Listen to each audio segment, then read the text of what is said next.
రాజమండ్రి నగరంకి విచ్చేసిన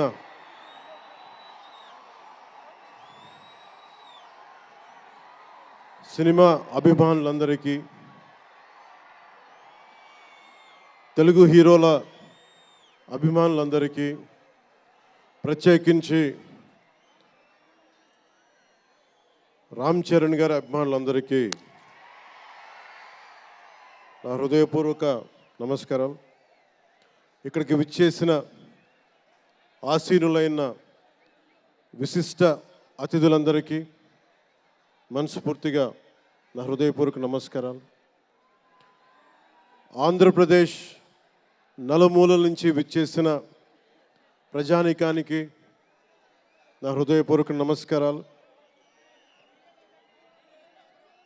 దీనిని ప్రసార మాధ్యమాల్లో చూస్తున్న ఆశేష ప్రజానీకానికి కూడా నా హృదయపూర్వక నమస్కారాలు.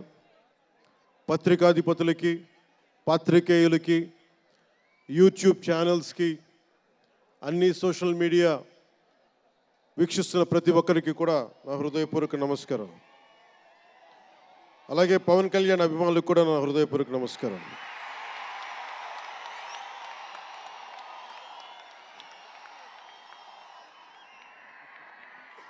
ఎలా చెప్పాలో నాకు తెలియదు.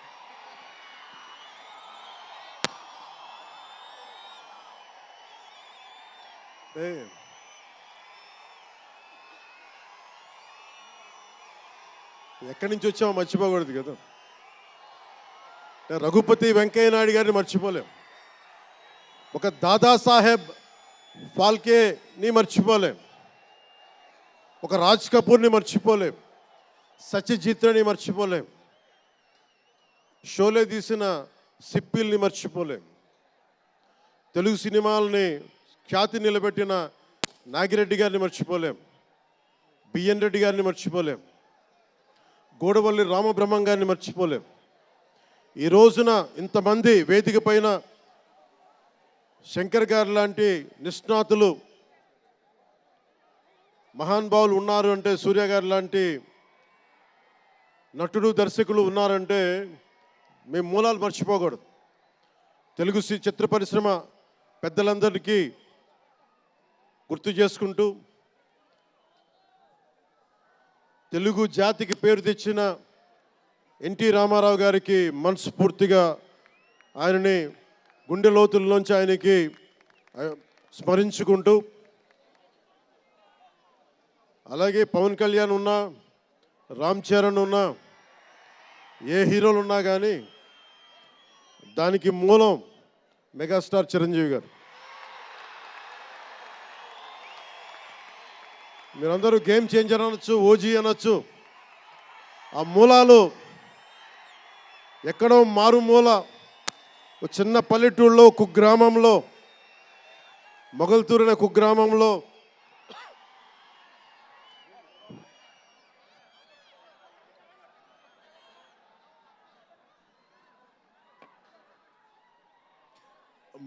కుగ్రామంలో చదువుతూ విఆర్ఎస్ఎన్ వైఆర్ఎన్ కాలేజ్ నర్సపూర్లో చదువుకుంటూ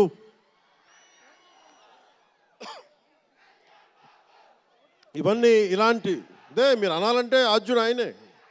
మీరు ఈరోజు కళ్యాణ్ బాబు అనండి, ఓజీ అనండి, డిప్యూటీ సీఎం అనండి, ఏదన్నా ఆయనే ఆద్యులు. నేను మూలాలు మర్చిపోను. నేను ఎప్పుడు రఘుపతి వెంకయ్య నాయుడు గారిని మర్చిపోం, దాదాసాహెబ్ ఫాల్కే అవార్డు గ్రహీతను దాదాసాహెబ్ ఫాల్కే గారిని మర్చిపోం. మూలాలు మనం ఎప్పుడు మర్చిపోం.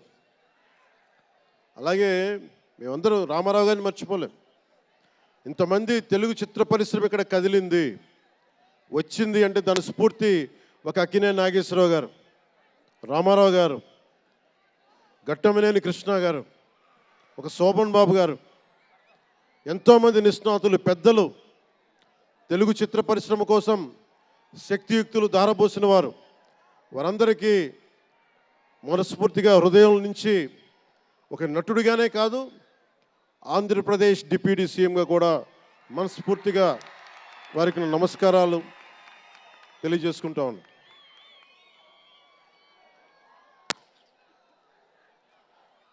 ఈ రోజున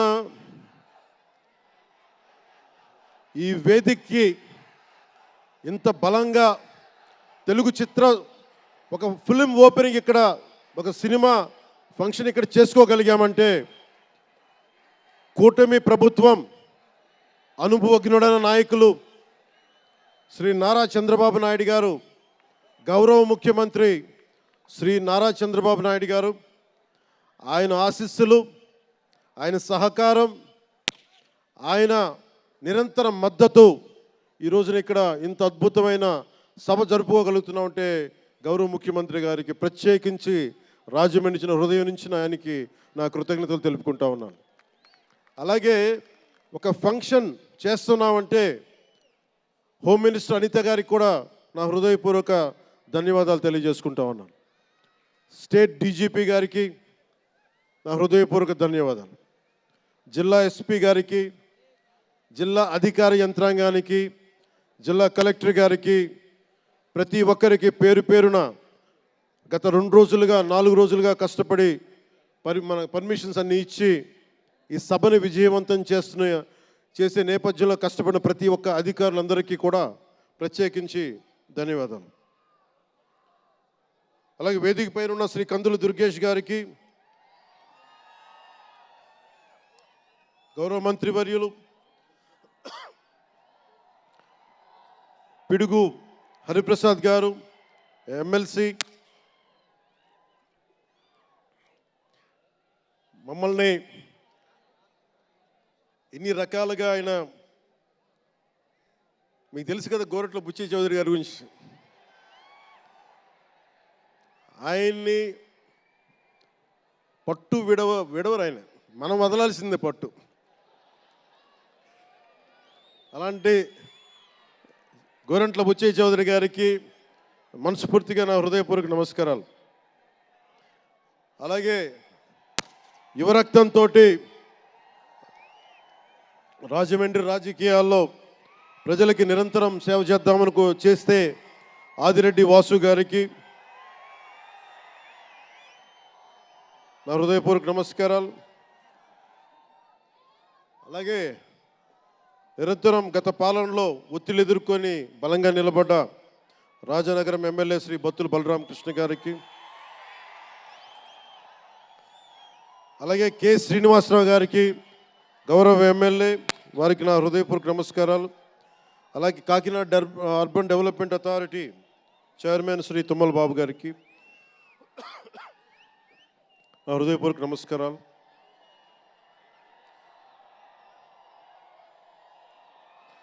అలాగే నటులు శ్రీకాంత్ గారికి, పృథ్వీ గారికి, నవీన్ చంద్ర గారికి, ఇదేంటిది రచ్చ రవి,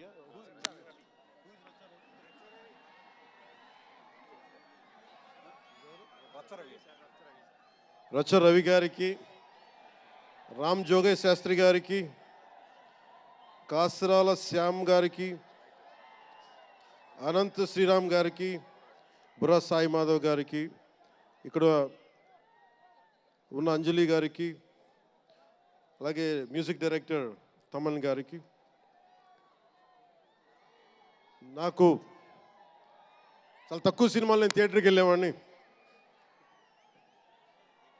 మన శంకర్ గారు తీసిన సినిమా చెన్నైలో, తమిళ్లో జెంటిల్మెన్ సినిమా, నేను టికెట్ కొనుక్కొని థియేటర్కి వెళ్ళి, ఆ రోజు నేను ఇంకా యాక్టర్ కూడా అవుతాను, అసలు రాజకీయాలు పక్కన పెట్టి యాక్టర్ అవుతానో లేదో అని ఆలోచనలో ఉన్నప్పుడు ఆయన సినిమాని నేను కూడా టికెట్ కొనుక్కొని బ్లాక్లో ఆయన సినిమాకి వెళ్ళాను, శంకర్ గారి జెంటిల్మెన్ సినిమాకి.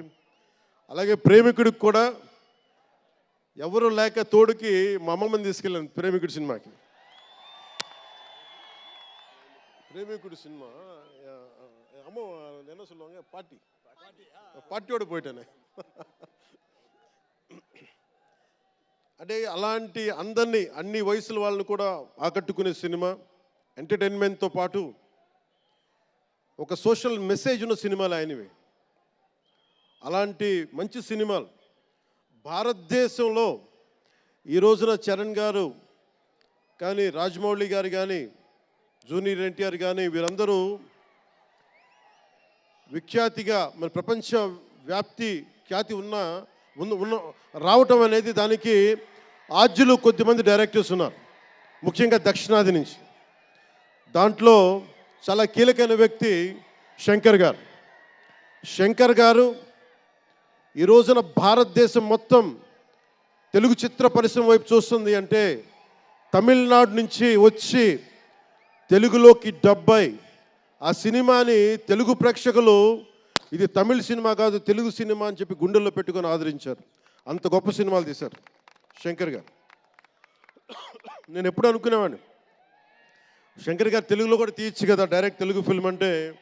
ఆయన ఈ విధంగా గేమ్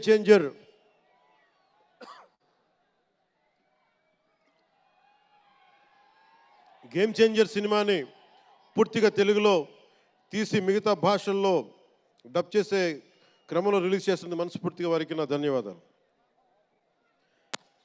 అలాగే దిల్ రాజు గారు, నేను తొలి ప్రేమ సినిమా అప్పుడు ఆయన డిస్ట్రిబ్యూటర్ అంటే ఏదో ఒక చిన్న పోస్టర్ చూసి ఎక్కడో ఒక మాటిని ఈ సినిమా చాలా సూపర్ డూపర్ హిట్ అవుతుందని ఒక నమ్మకంతో పాపం ఆయన అడ్వాన్స్ ఇచ్చారు.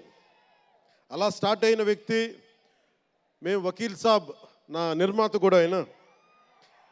ఎలాంటి నిర్మాత అంటే నేను బాగా కష్టాల్లో ఉన్నప్పుడు డబ్బులు లేవు నా దగ్గర, పేరు ఉంది కానీ డబ్బులు లేవు, మార్కెట్ ఉందో లేదో తెలియదు. అలాంటి పరిస్థితుల్లో వచ్చి వకీల్ సాబ్ అనే సినిమా నాతో తీసి ఈరోజు జనసేన పార్టీ నడపడానికి ఇంధనంగా పనిచేస్తుంది వకీల్ సాబ్ సినిమా.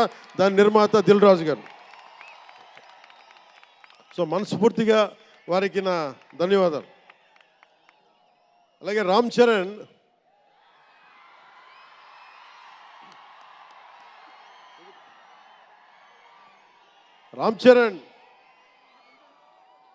అంటే నేను రామ్ చరణ్ ఉన్నప్పుడు నేను పుట్టినప్పుడు నేను ఇంటర్ ఇప్పుడు చదువుతున్నాను. ఇంటర్ చదువుతున్నప్పుడు నాకు అన్నయ్యకి అబ్బాయి పుట్టాడని చెప్తే ఇంట్లో నామకరణం చేశారు. నామకరణం చేసినప్పుడు మా నాన్నగారు పెట్టిన పేరు మన ఇంట్లో అందరికీ ఆంజనేయ స్వామి పేరు రావాలి, మా ఇంటి దైవం అని. రామ్ చరణ్కి రాముడి చరణాల దగ్గర ఉండేవాడు ఎవడో హనుమంతులు, ఆంజనేయ స్వామి. నిత్యం బలం ఉండి కూడా వినయ విధేయతలతో ఉండే వ్యక్తి ఆంజనేయ స్వామి. అంటే ఎంత ఎదిగినా ఎంత శక్తిమంతుడైనా అడిమాది అష్టసిద్ధులున్నా తన శక్తి తను తెలియకుండా ఎదిగే కొద్దీ ఒదిగుండే ఆంజనేయ స్వామిలాగా ఇతనికి రామ్ చరణ్ అని పేరు పెట్టాలని చెప్పి మా నాన్నగారు ఆలోచన చేసి తనకి రామ్ చరణ్ అని పెట్టారు. అలాగే రామ్ చరణ్ నాకు ఎందుకంటే నాకు చిరంజీవి గారు అన్నయ్య కాదు, పితృ సమానులు, తండ్రి సమానులు. మా వదిన నాకు మాతృమూర్తి. సో నాకు రామ్ చరణ్, నేను బాబాయ్ వీటన్నిటికంటే కూడా నాకు ఎప్పుడు ఒక తమ్ముడు.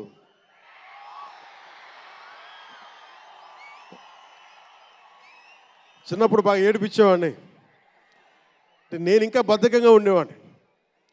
అంటే కరెక్ట్గా చెప్పాలంటే నేను తమ్ముడు సినిమాలో నా క్యారెక్టర్ లాగా ఉంటే రామ్ చరణ్ 7 ఏళ్ల వయసు, నా రెండో కొడుకు అంత వయసు ఉండేది. ఇప్పుడు ఆ వయసులో తెల్లవారుజామున చలిలో హార్స్ రైడింగ్ నేర్చుకోవడానికి మొత్తం ఆ హెల్మెట్తో పాటు అన్నీ పెట్టుకొని షూస్ అన్నీ సర్దుకొని రాత్రే నేను సోఫాలో పడుకొని ఉంటే వచ్చి పాపం నన్ను లేపి, ఇంకా నేను పడుకునేవాడిని, తను రెడీ అయిపోయి నన్ను లేపి ఒకసారి నేను దింపాల్సి వచ్చేది. ఇష్టంతో కదా, తప్పక లేదు తిడతారు ఇంట్లోనే. అంటే అంత క్రమశిక్షణతో ఉండేవాడు చిన్నప్పటి నుంచి. నాకు రామ్ చరణ్లో నచ్చింది ఏంటంటే ఇంత ప్రతిభ సమర్థత ఉందని ఎప్పుడు తెలియదు ఎవరికి కూడా. ఇంత శక్తి సమర్థత ఉంది ఈ వ్యక్తులు ఎప్పుడు మాకు తెలియలేదు. ఎప్పుడు ఇతను నేను డ్యాన్స్ చేయటం ఎప్పుడు చూడలేదు నా లైఫ్లో, సినిమాలో తప్ప. ఇంక సినిమాలో మాకు వ్యక్తిగత జీవితం నేను ఎప్పుడు చూడలే. అసలు మ్యూజిక్ వేస్తే కాలు కూడా ఆడించడు, కానీ అంత అద్భుతమైన డాన్సర్. అలాగే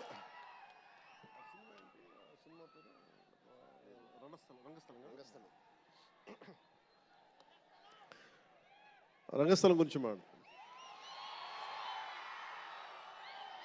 సుకుమార్ గారి డైరెక్షన్లో రంగస్థలం నాకు నటన చూసి ఇతనికి బెస్ట్ యాక్ట్ అవార్డు రావాలని మనస్ఫూర్తిగా అనిపించింది. అంటే అంత గొప్ప పెర్ఫార్మెన్స్ చేశాడు. భవిష్యత్తులో ఇతను ఉత్తమ నటుడు కూడా కావాలి, ఉత్తమ నటుడు అవార్డు అందుకోవాలి. ఎందుకంటే తనకి ఇక్కడ పెరగల, ఆంధ్రాలో పెరగల, కీలకమైన సంవత్సరాలన్నీ తమిళనాడులో పెరిగాడు, కొంత హైదరాబాద్లో తెలంగాణలో పెరిగాడు. ఇక్కడ గోదావరి జిల్లాల తాలూకు భావాలు, కల్చరు ప్రత్యక్షంగా ఎప్పుడు చూడాల.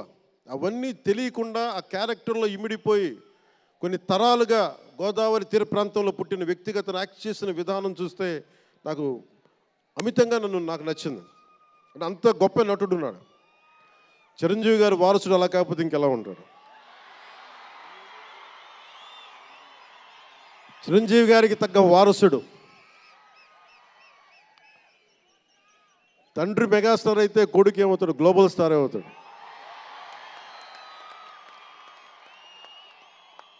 అంటే చిరంజీవి గారిని ఎందుకు అంటే ఎక్కడ గుర్తు పెట్టుకోవాలంటే, అంటే నాకు మా అన్నయ్య అంటే ఎందుకు గౌరవం, మొన్న కూడా ఇంట్లో అప్పుడప్పుడు చెప్తా ఉంటాం. ఆయన ఒక మొగల్తూరు నుంచి వచ్చిన వ్యక్తి, ఎవరు ఆధారం లేరు. మీరు ఇంతమంది లక్షల మంది ఇక్కడ ఉన్నారు, జనం ప్రజలందరూ ఉన్నారు. మనకు ఎవరో ఒకళ్ళు ఉండాలి అని అనుకోకర్లా, మీకు మీరే ధైర్యం. మీరు అనుకుంటే మీరు సాధిస్తారు. గుండె లోతుల్లో నుంచి నేను సంకల్ప బలం ఉండి దానికి తగ్గ పట్టుదల, కార్యదక్షత ఉంటే మెగాస్టార్ చిరంజీవి గారిలాగా ఎలా సాధించగలరో ప్రతి ఒక్కరూ మీరు కోరుకున్న దాంట్లో సాధించగలరు. అంటే ఆయన ఒక్కడు పెరిగి మా అందరికీ ఆశ్రయం ఇచ్చాడు, ఊతం ఇచ్చాడు. ఆయన ఊతం వల్లే నేను ఈ రోజున మీ అందరికీ కూర్చొని మారుమూల ప్రాంతాల్లో భయపడడానికి, అందరూ భయపడే రోడ్లకి వెళ్ళగలుగుతున్నాను, రోడ్లు వేయడానికి. అంటే ఆ మూలాలు చిరంజీవి గారు మాకు నేర్పించింది.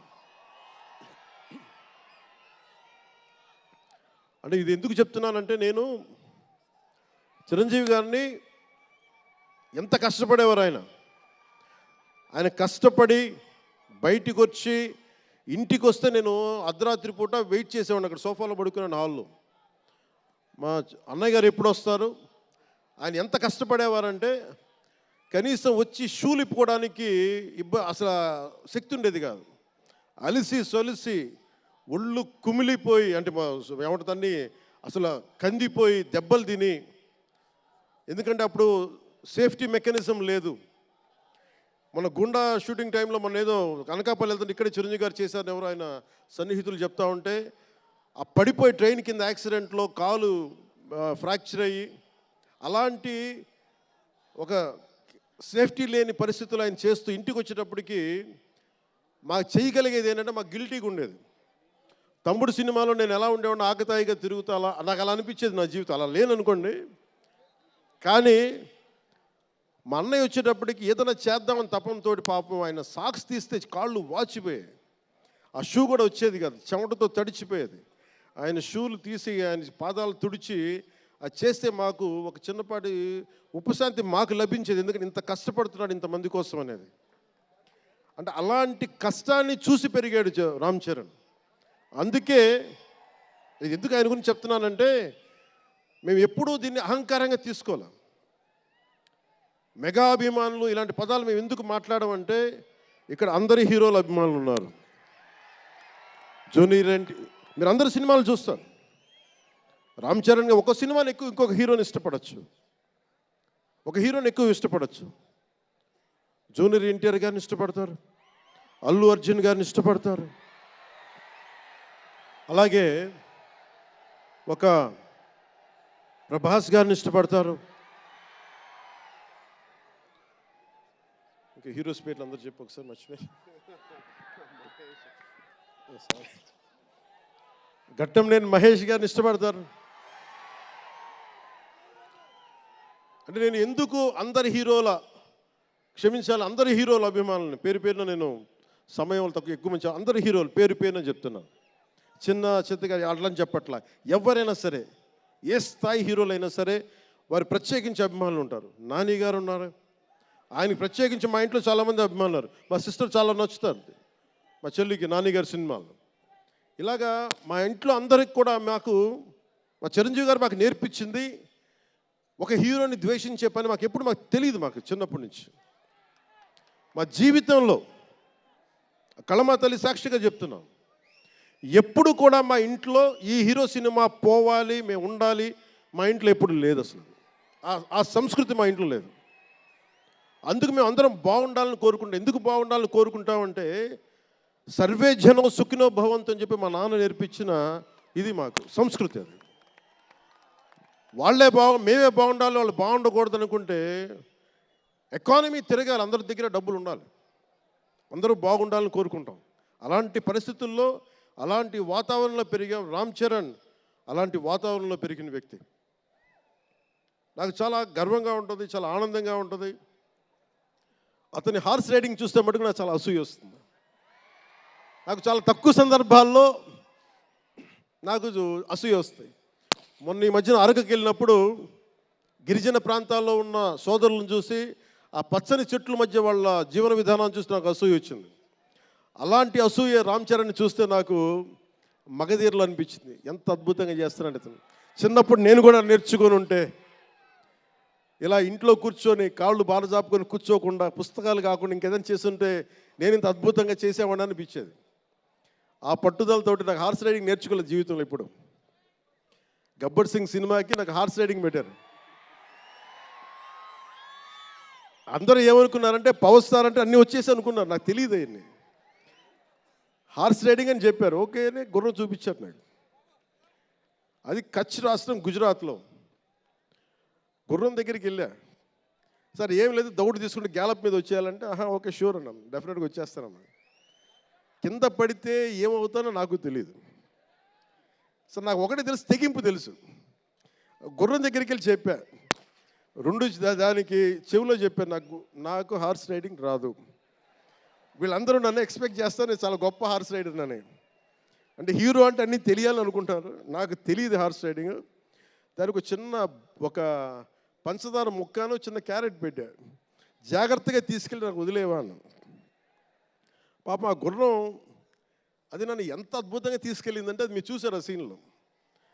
నేను అందరినీ మోసం చేశాను ఆ సినిమాలో. హార్స్ రైడింగ్ రాకుండా సినిమా వరకే హార్స్ రైడింగ్ వచ్చినా కదా. అలాంటి అంటే నాకు ఇది మాకేంటంటే మాకు సినిమాల్లో చూసినవన్నీ నాలాగా కాకుండా అన్నీ చాలా సుశిక్షితమైన ఒక నేర్చుకున్న వ్యక్తి ఇతను రామ్ చరణ్. ఒక డ్యాన్స్ కానీ ఎక్కడో ఇంగ్లాండ్కి వెళ్ళి అక్కడ డ్యాన్స్ ఇన్స్టిట్యూషన్స్లో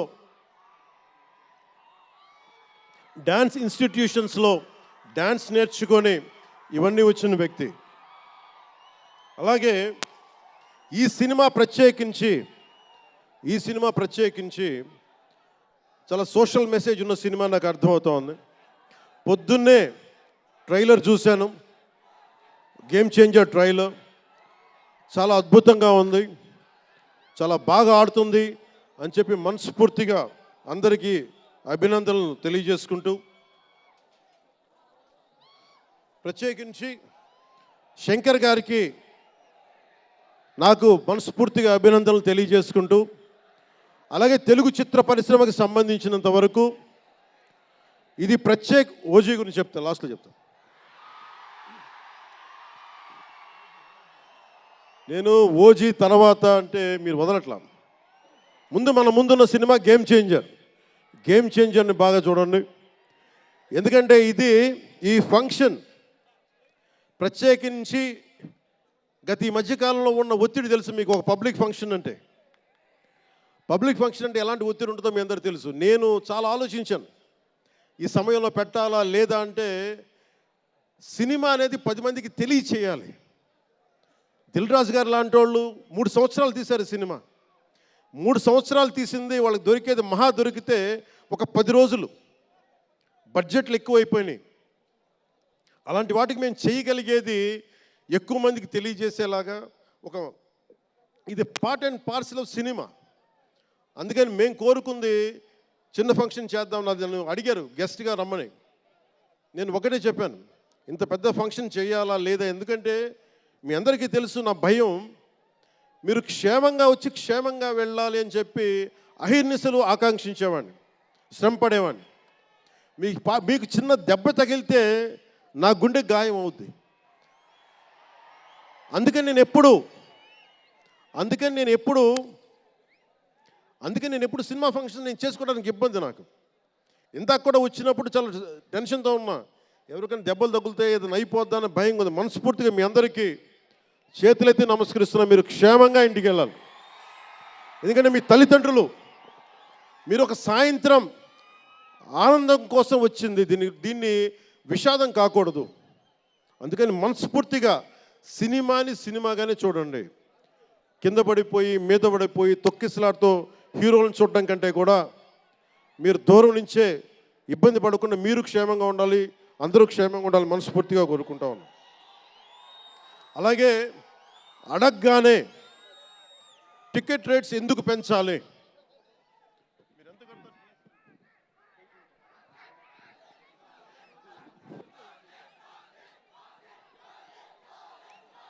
టికెట్ రేట్స్ ఎందుకు పెంచాలి అని చాలామంది అడుగుతూ ఉంటారు.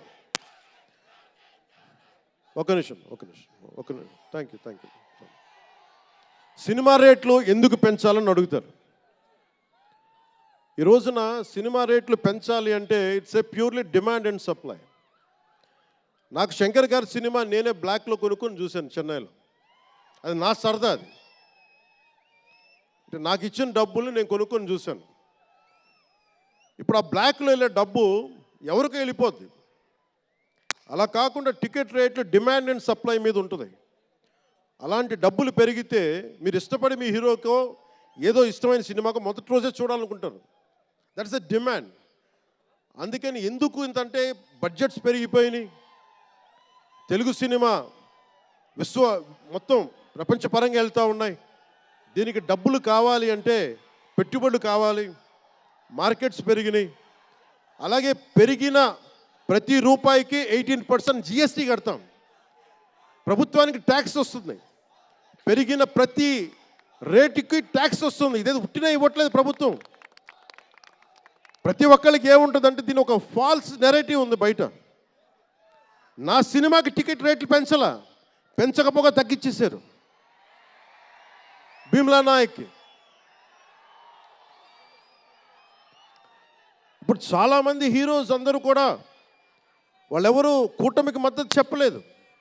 కానీ మేము ఎక్కడ వివక్ష చూపించలా, అందరూ బాగుండాలని కోరుకుంటాం. ఎందుకంటే చిత్ర పరిశ్రమకి మొన్న దిల్ రాజు గారు కూడా చెప్పారు, చిత్ర పరిశ్రమకి రాజకీయ రంగు పులమటానికి మాకు ఇష్టం లేదు. Though I belong to NDA, though I'm head of Janasena party, cinema should be treated as a separate entity. No politics should seep into cinema. Milton Friedman అనే ఒక ఎకానమిస్ట్ ఒక చిన్నపాటి పెన్సిల్ని ఇలా చూపిస్తూ, ఈ పెన్సిల్ని తయారీకి ఈ కనిపించే టిప్పు ఈ మెటీరియల్, దీని లోపల ఉండే గ్రాఫైటు ఈ మెటీరియల్, ఇవన్నీ ఒక్కొక్కటి చెప్పుకుంటూ దీనికి వెనక పెన్సిల్ ఉండే రబ్బరు ఇది ఎక్కడి నుంచి వస్తుంది ఇలా చెప్పుకుంటూ వెళ్తా, ఇది ఒక్క ప్రాంతం నుంచి రాలా, అనేక దేశాల నుంచి. గ్రాఫైట్ ఏమో ఎక్కడ వేరే కంట్రీస్ నుంచి. ఈ పెన్సిల్కి పెట్టిన మన బ్రాంజ్ రిబ్బన్ను అదేమో వేరే చైనా నుంచో లేదంటే ఏషియా నుంచి. ఈ చేసిన వాళ్ళందరూ ఒక మతం కాదు, ఒక కులం కాదు, ఒక దేశం కాదు. ఒక చిన్నపాటి పెన్సిల్కే ఒక రకరకాల వ్యక్తులు, రకరకాల దేశాలు కలిసి రావాలి. అలాంటిది ఇంత సినిమాకి శంకర్ గారు తమిళియన్, మనకి దిల్ రాజు గారు ఫ్రమ్ తెలంగాణ. ఇక్కడ ఒక్కొక్కరిని అడగండి, ఒక్కొక్కరు ఒక్కొక్క రాష్ట్రం నుంచి వస్తారు. బట్ అందరూ కలిసి సినిమాని తీస్తారు, మీకు ఆహ్లాదం కలిగజేస్తారు. ఇప్పుడు మాకుంటుంది, నేను ఎప్పుడు కూడా నాకు ఇష్టం లేనిది సభావేదికగా ఒకటి శంకర్ గారికి కానీ దిల్ రాజు గారికి కానీ తెలుగు చిత్ర పరిశ్రమకు కానీ భారతీయ చిత్ర పరిశ్రమకు కానీ ఒకటితే మనం నేర్చుకోవాలి. ఎప్పుడు మనం భారతీయ చిత్ర పరిశ్రమ అనేవాళ్ళం తప్ప లాస్ట్ 90s నుంచి టాలీవుడ్ అని, బాలీవుడ్, కాలీవుడ్, మాలీవుడ్ మనం ఎందుకు ఏప్ చేయాలి వీళ్ళని? Why do we have to ape Hollywood? మనం ఒకప్పుడు మాయాబజార్ లాంటి సినిమాలు తీసిన వాళ్ళం, మూకీలు తీసిన వాళ్ళం. చిత్ర పరిశ్రమ ఒక బెంగాల్లో పరివిడిల్లింది అక్కడ. సో మనం ఎందుకు వీళ్ళని ఫాలో అవ్వాలి? వాళ్ళు హాలీవుడ్ డిసిప్లైన్ ఫాలో అవ్వం, Hollywood method of film making follow అవ్వం, Hollywood method of skill development follow అవ్వం. కానీ ఆ వుడ్ను మటుకు తీసుకున్నాం, మాలీవుడ్. ఇది మటుకు మానాలి. ఎందుకంటే మనకు ఒక కాళిదాసు ఉన్నాడు, మహా కవులు, కళాకారులు గొప్ప గొప్ప కావ్యాలు రాశారు. సో మన జాతి తాలూకు ప్రాముఖ్యతని సినిమాలే చెప్పగలగాలి. అందుకని హాలీవుడ్ని అనుకరించడం మానేయాలి. మనదైన సత్తా, మనదైన కథ, మనదైన బలం మనం చూపించాలి విశ్వానికి. అది చూపించకపోతే ఏమవుతుందంటే ఎక్కడ కూర్చొని ఈరోజు ఇప్పుడు కాపీ చేద్దామంటే కుదరదు. You have to come with original stories. సహజమైన కథలతో పట్టుకురావాలి. ఆ విధంగా ఉండాలి అంటే ముందు చిత్ర పరిశ్రమలో కూడా చాలా డిసిప్లిన్ రావాలి. సినిమాలు తీసే వాళ్ళు మాట్లాడాలి చిత్ర పరిశ్రమ గురించి, సినిమాలు తీయని వాళ్ళు మాట్లాడకూడదు. సినిమాలు తీయకుండా రాజకీయాలు చేసేవాళ్ళు మాకు నచ్చం. అది ఎన్డీఏ తరపు నుంచి నేను చెప్తా ఉన్నాను. తెలుగు చిత్ర పరిశ్రమ గురించి మాట్లాడాలి అంటే సినిమాలు తీసి దానికి సాధక బాధలు అర్థం చేసుకున్న వాళ్ళే మాట్లాడాలి. మన తెలుగుదేశం, జనసేన, భారతీయ జనతా పార్టీ, ఎన్డీఏ ప్రభుత్వం వారితోనే మాట్లాడతాం, వారితోనే గుర్తిస్తాం. అలాగే చాలాసార్లు సినిమా టికెట్ల కోసం హీరోలకి పనేంటి, హీరోలు ఎందుకు రావాలి, అది మాకు ఇష్టం లేదు. మహా అయితే నిర్మాతలు రండి, ఒక ట్రేడ్ బాడీ రండి, మీ యూనియన్ రండి, మేము అది ఇచ్చేస్తాం. అంతేగాని హీరోలు వచ్చి మాకు నమస్కారాలు పెట్టాలి,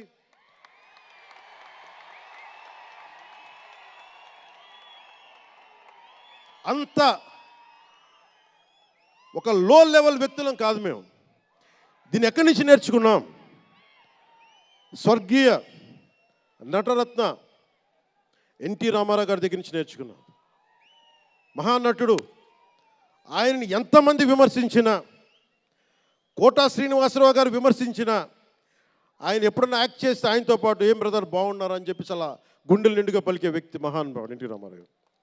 ఇంత తెలుగుదేశం పార్టీ ఎన్టీ రామారావు అన్నిసార్లు ముఖ్యమంత్రిగా ఉన్నప్పుడు కూడా ఎప్పుడు ఘట్టంనేని కృష్ణ గారు కాంగ్రెస్లో ఉండి కూడా కనిపిస్తే ఇద్దరు ఆప్యాయంగా మాట్లాడుకునే వాళ్ళు. ఎన్టీ రామారావు గారు ఎప్పుడు వివక్ష చూపించలా. ఇది చిత్ర పరిశ్రమ తాలూకు ఔన్నత్యం. ఇది అదే ఔన్నత్యాన్ని మేము కొనసాగిస్తున్నాం, అదే మేము కోరుకుంటా ఉన్నాం. అంతేగాని గతం ప్రభుత్వంలో లాగా మీరు అభిమానించే మెగాస్టార్ చిరంజీవి గారు లాంటి వారిని కానీ, బాహుబలి ప్రభాస్ గారిని కానీ, మహేష్ గారిని ప్రిన్స్ మహేష్ అంటారు కదా, మహేష్ గారిని కానీ, ఇంకెవరిని వెళ్ళారా, ఇంకెవరు వెళ్ళినా కానీ మేము ఇవన్నీ ఎందుకు చేయట్లేదంటే మాకు సినిమా పరిశ్రమ మీద గౌరవం ఉంది. నారా చంద్రబాబు నాయుడు గారు ఇప్పటికి 4వ సారి ముఖ్యమంత్రి. ఆయన 3 సార్లు కానీ 4 సార్లుగా ముఖ్యమంత్రి ఉన్న ఈ సమయంలో ఎప్పుడు కూడా తెలుగు చిత్ర పరిశ్రమకి దోహదపడ్డారు తప్ప ఆయన ఎప్పుడు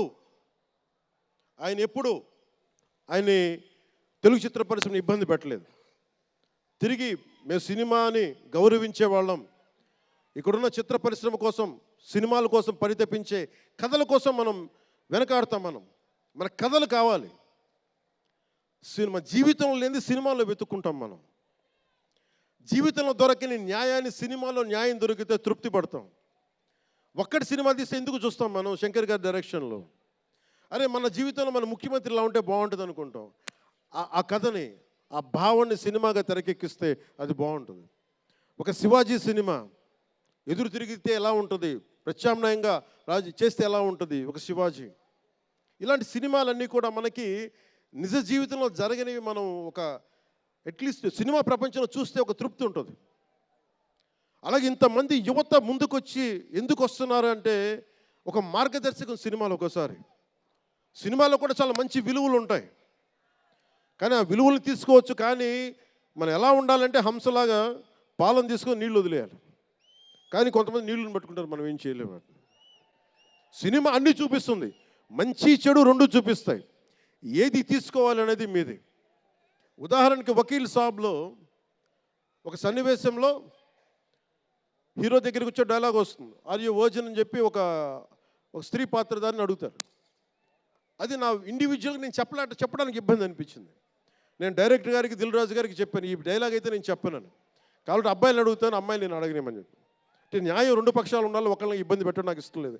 ఇది సెన్సిబిలిటీస్ కూడా ఫిలిం టెక్నీషియన్స్ కానీ, డైరెక్టర్స్ కానీ, యాక్టర్స్ కానీ, ఎందుకంటే హీరోలు చాలా పెద్ద ప్రభావం, మీరు దర్శకులు చాలా పెద్ద ప్రభావం, నిర్మాతలు చాలా పెద్ద ప్రభావం చూపిస్తారు. మీరు కేవలం డబ్బులు సంపాదించడమే కాదు, మీరు కొన్ని విలువలు చెప్తారు. ఒక రామ్ చరణ్ కోసం కానీ, ఒక శంకర్ గారి కోసం కానీ, దిల్ రాజు గారి ప్రొడక్షన్ అంటే ఎందుకు ఇంతమంది వస్తారు, ఇన్ని లక్షల మంది ఎందుకు వస్తారంటే ఏదో ఒక కనెక్ట్ ఉంది, దానికి ఒక బంధం ఉంది, దానికి ఏదో ఎదురు చూస్తాం ఒక సినిమా ద్వారా. ఒక RRRకి ఎందుకు అంత పరిగెడతాం సినిమా చూడటానికి, ఏదో ఎదురు చూస్తాం మనం. సో బాధ్యత తెలుగు చిత్ర పరిశ్రమకు కూడా మీరు సమాజాన్ని ఇంకొంచెం వినోదంతో పాటు ఆలోచింపజేసే సినిమాలు ఇవి కూడా రావాలని మనస్ఫూర్తిగా నేను మీ నుంచి ఆశిస్తా ఉన్నాను. మీరు ఎలాంటి సినిమాలు తీసినా ప్రజలకి ఆమోదయోగ్యంగా ఉండే సినిమాలు, ప్రజలకు విలువ నేర్పించే సినిమాలు మరిన్ని రావాలని మనస్ఫూర్తిగా కోరుకుంటూ, ఈరోజు పెరిగిన రేట్లు ఆంధ్రప్రదేశ్ ప్రభుత్వానికి ఆదాయం కూడా కేవలం అది నిర్మాతలకని అని అనుకోవడానికి లేదు. పెరిగిన ప్రతి రూపాయికి 18% GST వస్తుంది. అది ప్రజలందరికీ కూడా ఈ సందర్భంగా నేను తెలియజేస్తా ఉన్నాను.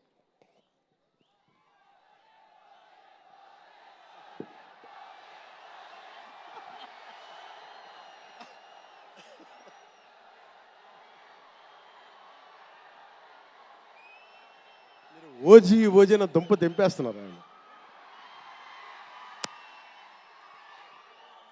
మాట్లాడదాం దాని గురించి, వేరే మాట్లాడదాం. డైరెక్టర్ ఇక్కడే ఉన్నారు, 3 సినిమాలు ఉన్నాయి. కాదే మీకు తెలుసు కదా నా ప్రేమ మీకోసం. ఓజీ సినిమా కంటే నా భవిష్యత్తు మీకు ముఖ్యం, నాకు ముఖ్యం మీ భవిష్యత్తు కోసం ఇలా ఉండిపోయాను. అందుకని ప్రత్యేకించి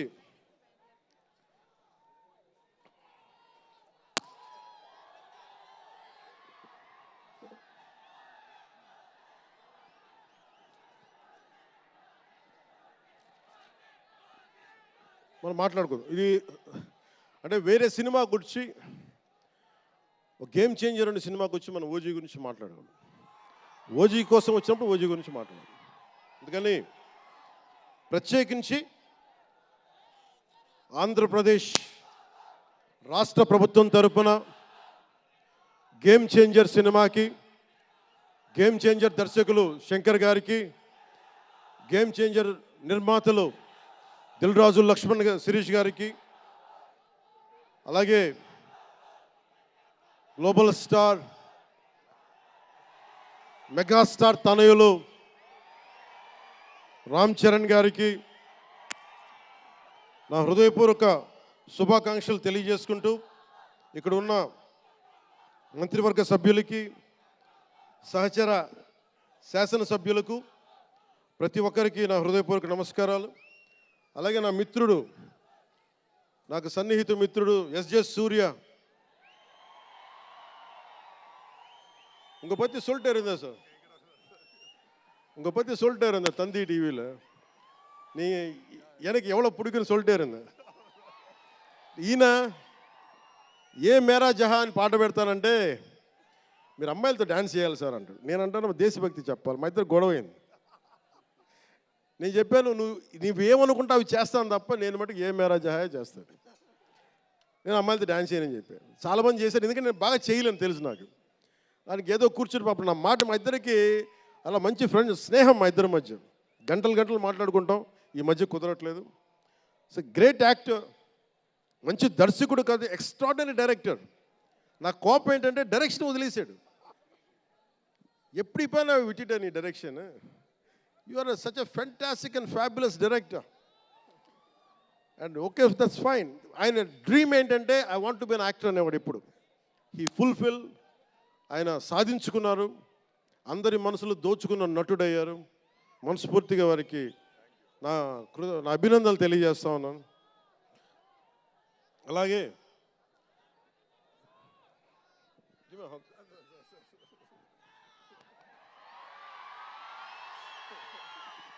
సో మీ అందరికీ మరోమారు ధన్యవాదాలు తెలియజేసుకుంటూ, all my best wishes to game changer, all my best wishes to Shankarji, best wishes to Dil Raju గారు, my love, my best wishes to all the actors. కొత్త సంవత్సరంలో బాక్స్ ఆఫీస్ బద్దలైపోవాలి. నేను ఇలాంటి మాటలు మాట్లాడు, నా సినిమాకి నేను మాట్లాడను.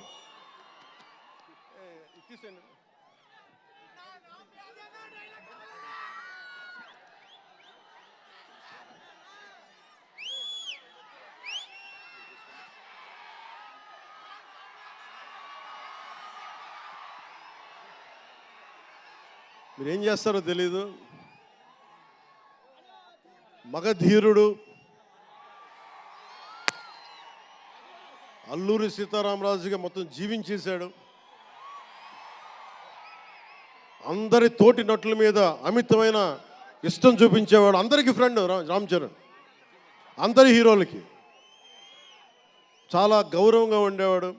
సంవత్సరానికి 100 రోజులు మా నాన్న ఏ పేరు మీద ఏం తలుచుకొని పెట్టాడో తెలియదు, కానీ 100 రోజులు, సంవత్సరంలో 365 రోజులు, కనీసం 100 రోజులు అయ్యప్ప స్వామి మాల అంటాడు, ఆంజనేయ స్వామి మాల అంటాడు. ఎందుకురా చేస్తామంటాను అప్పుడప్పుడు. క్షమించాలి రామ్ చరణ్ గారు రే అంటున్నందుకు, పర్లేదు కదా.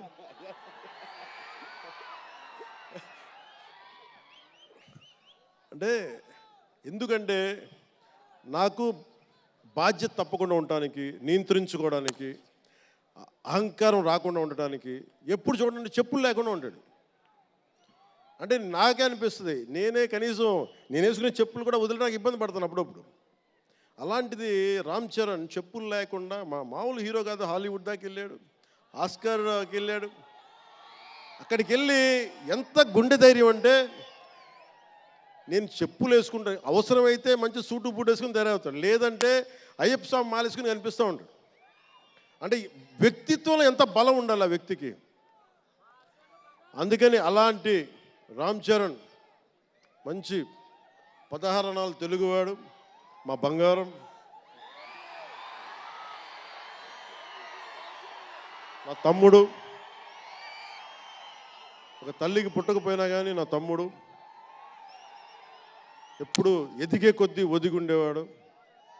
అతనికి మరింత విజయం కలగాలని, అద్భుత విజయాలు కలగాలని మనస్ఫూర్తిగా ఒక బాబాయ్గా కాదు, ఒక అన్నగా ఆశీర్వదిస్తున్నాను.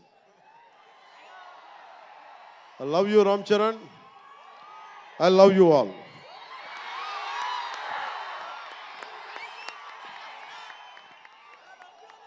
నేను ఒకటే కోరుకుంటున్నా, యువత మీ అందరికీ ఏమన్నా మాట్లాడుతూ ఉన్నా, మీరు బైకుల్లో మీరు చేసే గోల్ ఉంటుంది చూసారా మీరు. నేను మొన్న మాట్లాడుతూ ఉన్నా, ఇప్పుడు ఈ ఫంక్షన్ లేదు, సినిమాలు లేవు, ఏం చేస్తారు చెప్పండి. ఉద్యోగాలు ఉపాధి కూడా కానీ టైం పడుద్ది.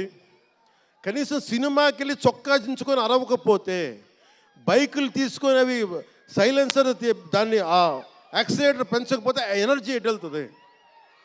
అందుకే ఒకటే చెప్పాను, దిల్ రాజు గారికి చెప్తా ఉన్నా, మీరు తెలంగాణ ఫిల్మ్ ఫెడరేషన్ ప్రెసిడెంట్ కదా, మీరు ఆంధ్రప్రదేశ్ని చిన్న చూపు చూడకండి.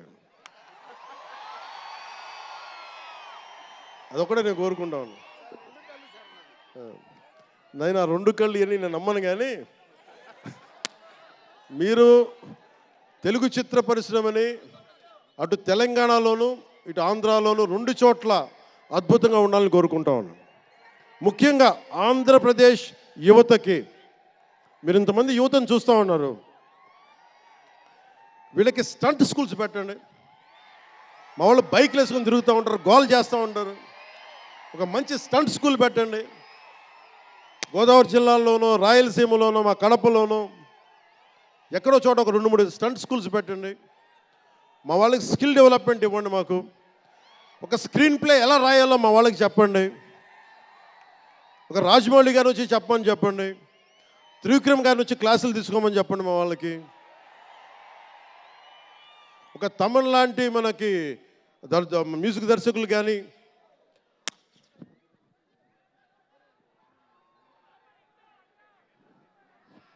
కీరవాణి గారు కానీ, అలాంటి వాళ్ళందరికీ వచ్చి వాళ్ళ స్కిల్ డెవలప్మెంట్ నేర్పించమని చెప్పండి. మీరు దాని మీద ఒకసారి ఆలోచించండి.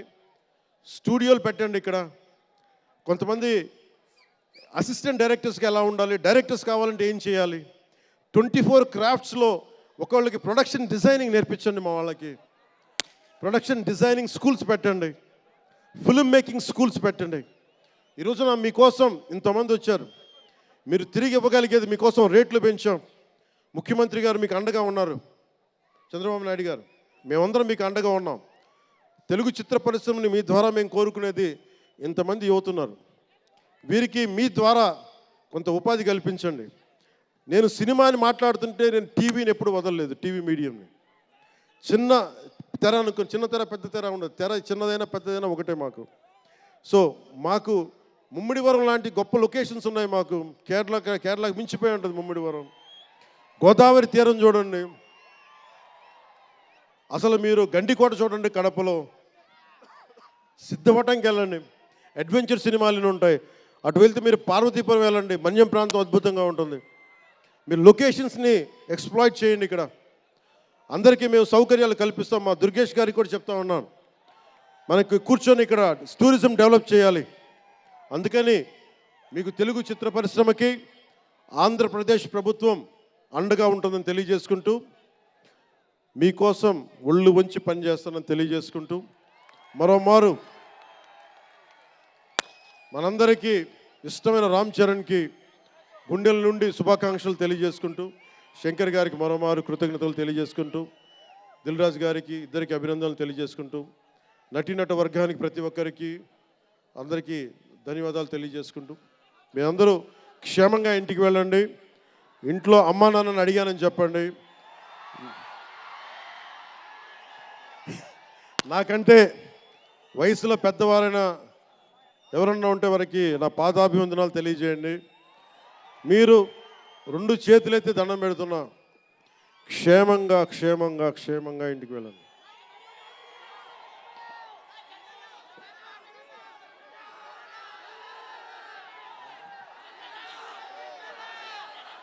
మీ అందరికీ మరోమారు ధన్యవాదాలు తెలియజేసుకుంటూ, తెలుగు తల్లికి దండాలు తెలియజేసుకుంటూ, మా తెలుగు తల్లికి పిఠాపురం మంచి సంతోషం.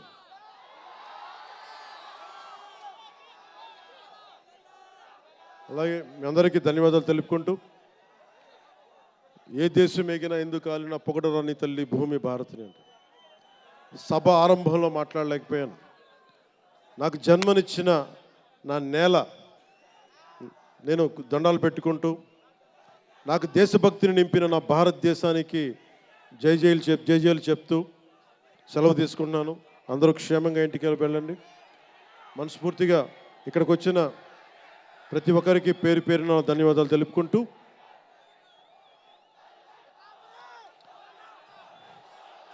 జై ఆంధ్ర, జై భారత్, జై హింద్.